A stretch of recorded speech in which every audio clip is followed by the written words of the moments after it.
Welcome back to the channel, Bafethu. Welcome back to Mzansi Daily Affairs.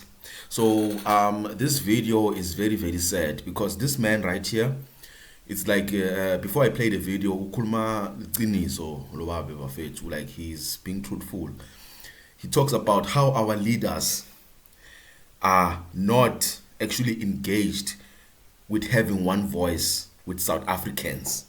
They are not having one voice with South Africans. If like I've said this in my previous videos, good South Africa is a rich country and it's owned. Yes, it is in the hands of black men, black president, black whatever.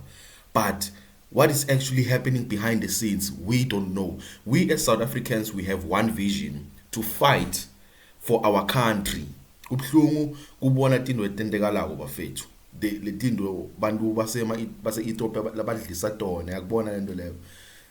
We've lost a lot of kids also, and our leaders are not doing anything about that. So this man is gonna reveal some secrets. You could see these guys, they are putting money in their pockets. That is why they are slacking. So he talks about the fact that there is a lot behind the scenes that is happening. But there is a lot that is happening behind the scenes, behind this president Cyril Ramaphosa and all these leaders, even Julius Malema, we've seen. So let's watch this video. Sanibonani bafethu. Siyathemba ukuthi nonke niyaphila. iFriday nje bafethu. Selishonile ilanga bafethu. Nali seloyilahla. Kungconywana. Bafethu bafethu ngenza le video nje bengiphuthuma. Bafethu yazi bengibuka abantu bokuhamba laba aba illegal bayahamba la eSouth Africa. Amabhasi ayaphuma, ama-flight ayaphuma. But abakahambi bonke and baningi abasasasele. And laba basele ilaba vele ebesifuna bahambe kwasekuqaleni. Yabo laba abanye bayihambela nje. Mfethu Malawi nje ndoda uyabo. Yibo futhi iMalawi uhamba kakhulu and mawuthe ibheka iMalawi. From ngakimi nje iMalawi kimi is bit like harmless kancane. Khona la bengibafunayo bona ke basahlezi basagoloza. But bafethu bengifuna ukunibekela, bengifuna nje ukuthi nginichazele ukuthi le group le yalabantu laba abenza ukuthi abantu bokufika bangahambi obani labantu and why basibambile because bafethu thina siwumzansi sonke nje sihlukene phakathi. Kune group yabantu eyenza ukuthi labantu bokuhamba bangakhona ukuhamba because iyabavikela. Ake ngiqale nje ngoCyril Ramaphosa ipresident yethu. President yethu bafethu nibonile ukuthi ina soft spot la when it comes to ama-Pakistan nama-Somalia nama-Ethiopians nani.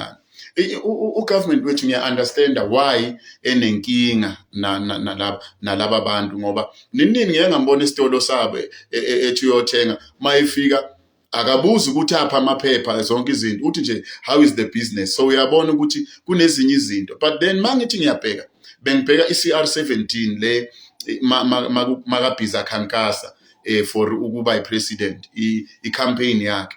Mawuthi uyabheka uyafunda uyalandela uyathola ukuthi uCyril Ramaphosa wathatha imali yama Muslim organizations ukuthi bafande iCR17 yakhe le. I think it's close to 200 million mawuthi uyalandela. So uyabakolota vele wonke lama Muslims lawa nalama Pakistan uyawakolota imali yabo. So akakhoni vele ukubaxosha. Ngeke understand kaCyril Ramaphosa ukuthi ufuna bhadala imali yabo ukuze akhona ukubaxosha because naye akasazi enze njani. So uCyril Ramaphosa oqala, then abes2 bafethu kule group ngoba igroup yabantu le ama-politicians wethu. Ma-politicians wethu bafethu bafethu sizamile. Yiwo alwa nathi ke manje ukuthi labantu bahamba. Bona bazohamba but kusekhona le group le engikubalela yona. Ugovernment wethu uCyril Ramaphosa bese kuza ama-politicians wethu. Nawa salwa ngoba nawa benefita phela. OMalema phela bayitholile nabo imali la ngokushushumbisa bogwayi lokhu weqa wenza lena. Babo bayitholile imali. So bayala. So OMalema oGayton Mackenzie, uMackenzie mfethu wayele ilanga lishisa le pheko Limpopo River ethi abahambe mara namhlanje akasakhulumi. Yabo usethi nje abantu bangaxoshwa. So uyabona ama-politicians wethu ndoda nawo anenkinga ekhanda ofikile embalula. Ngakubalela ngizingiqede mfethu nayi premier yaseLimpopo ithi ayifuni ilona imarch and march lapha. Ama-politicians wethu onke bafethu anenkinga ayawathanda ama-illegal immigrants ukuthi ahlale nathi thina asisafuni siwumzansi. So ugovernment wethu lama-politicians wakhe bafethu bese kuba yilaba-ke abaphila ngathi-ke, laba abaye toilet ngathi, laba bakwazi ukuhlala kuma-mansions ngathi, laba ngikhuluma ngama-celebrity nama-influencers nama-content creators, lawa amelene ne-South Africa mfethu ukuthi iqoshe labantu. Nini bengibuka ivideo kaMthandeni. uMthandeni bafethu mina ngimaze emncane, sewumfana emncane ondile. Yes. Wayesacule lapho khona enye ingoma yakhe engangithanda ehamba namagudla ethi mina ngiyomshiya umama, khona ingoma yakhe nje yakudala. Manje usenomkhaba akasakwazi ngisho ukugoba, usethi yena usebukisa ngeSouth Africa. Mfethu bo so ama-celebrity anenkinga mfethu, otira mfethu bamise umzansi. Ngiyabona osomizi-ke ngiyayibuza ukuthi mhla umzansi kubheda bayophila kuphi, ngoba phela osomizi ngeke bamukeleke kulamanye ama-country. Lamanye ama-country mina engiwaziyo akusebenzi indoda mfazi, akusebenzi umfazi indoda la mfethu. Lapha afuna ube straight, otherwise bakunquma. Yiba ngabe bavikele kakhulu izwe elibanikeza i-freedom, but abafuni osomizi bamelelene nathi, bayaqhubeka. Ngoba owenzitha ndoda baphila ngawo ulo TikTok, sebekwazi ukukhomba imbhede nama-couch, bakhomba yonke into nama-heater, kodwa benziwe yiwo umzansi, kodwa babuza wona ukuthi manixosha labantu nizodla ini. Uyabona nje, uyabona ama-influencers wethu vele nawo aney'nkinga. Lastly mfethu, yabona laba bokugcina i-media yethu, media yala eMzansi mfethu nayo imelene nomzansi nayo. Mfethu kunomuntu waseZimbabwe lapha, indoda ibulala umfazi yabulala abantwana e-UK, maqede yafly yabaleka ya eZimbabwe. Nini sizoboshwa i-Interpol la eMzansi, itholakala la eMzansi, ingene illegal la eMzansi, a murderer, umuntu obulala abantu e-UK. Njengamanje uMzansi uyatrenda international ukuthi isigebengu sitholakale khona, but i-media yethu ayikhavu lezo zinto. Nomfundisi waseBurundi ugwaza omunye umama lapha ngokuthi umfowabo ukumash and mash wamgwaza amanxeba amaningi cishe wambulala, but i-media yethu ayikhavi kahle lezo zinto, idlula nje phezulu because imelene nathi. But wena ungashaya umuntu oyi-1 la sothiwa xenophobe igcwale yonke, iphume nakuma-TV, sonke siyazi. So nje bafethu sinale group le, government, ama-politicians, ama-celebrity, ama-influencers, konke ne-media kuhlangene kulwa nathi. But abantu bokuhamba bafethu bazohamba, sizoyinqoba nje lempi, bazohamba ukuthi bekwenzakalani ekugcineni kwakhona bazohamba. Ngiyabonga kakhulu, nibe ne-weekend emnandi.